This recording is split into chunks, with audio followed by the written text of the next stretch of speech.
হাওড়া গ্রামীণ জেলা, সেই গ্রামীণ জেলার সহ সভাপতিকে রাস্তায় ফেলে বেধড়ক মারধরের অভিযোগ। শুধু তাই নয়, পেটে লাথি মারা হয়, পিঠে লাথি মারা হয়, বুকে লাথি মারা হয়। এই ছবি ইতিমধ্যেই ভাইরাল হয়ে গিয়েছে।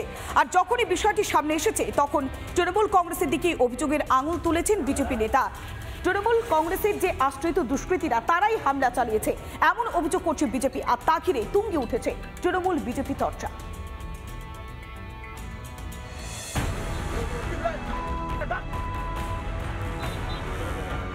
আমি যখন উদয়নপুর থেকে খিলার উদ্দেশ্যে রওনা হই, খিলার ব্রিজে জয়নগর বলে একটা জায়গা রয়েছে, ওই ব্রিজেতে আমাকে তৃণমূল দুষ্কৃতীরা আমার গাড়ি আটকায়।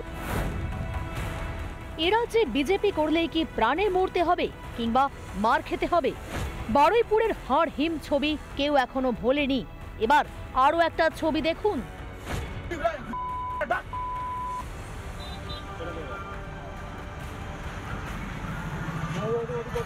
দেখলেন রাস্তায় ফেলে কিভাবে মারা হলো? জানেন কাকে মারা হচ্ছিল? ইনি হাওড়া গ্রামীণ জেলা বিজেপির সহ সভাপতি অভিজিৎ রায়। তিনি 14ই আগস্ট যাচ্ছিলেন তিরঙ্গা যাত্রা সমাবেশে যোগ দিতে। তখনই কিছু লোক তার ওপর চড়াও হয়। নির্মমভাবে চলে মারধর, পরে তাকে হাসপাতালে নিয়ে যাওয়া হয়। হামলাকারীরা সকলেই তৃণমূলের গুন্ডা বলে অভিযোগ অভিজিতের। খিলার ব্রিজেতেই আমাকে তৃণমূল দুষ্কৃতীরা লোহার রড, ব্যাট, হকি স্টিক, লাঠি দিয়ে আমাকে এলোপাতাড়ি মারতে থাকে এবং আমি ওখানে জ্ঞানহারা হয়ে যাই। ওরা মেরে খুন করে বিজেপিকে শেষ করে দেবে ভেবেছিল, কিন্তু এত সহজ গল্প না। যিনি এই মুহূর্তে ভারতবর্ষের স্বরাষ্ট্রমন্ত্রী, তার শরীরের 18টা অংশ ভেঙে দিয়ে কংগ্রেস ফেলে দিয়ে গিয়েছিল রাস্তায় মারা গেছে বলে, কিন্তু তিনি উঠে দাঁড়িয়েছেন, দেশ চালাচ্ছেন, একটার পর একটা নির্বাচনে জিতছেন। মেরে বিজেপিকে কি ঠান্ডা বা আমি কোথায় কি করেছি না করেছি এরকম বলবে, অনেক কিছু বলে।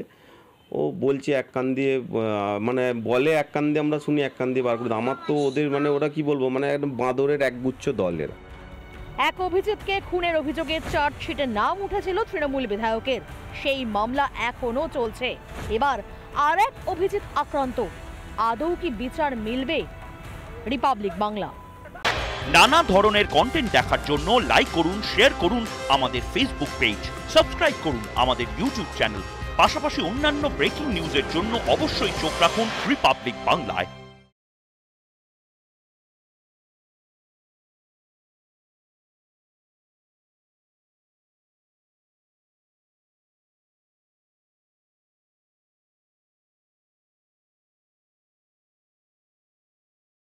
নানা ধরনের কন্টেন্ট দেখার জন্য লাইক করুন, শেয়ার করুন আমাদের ফেসবুক পেজ, সাবস্ক্রাইব করুন আমাদের ইউটিউব চ্যানেল।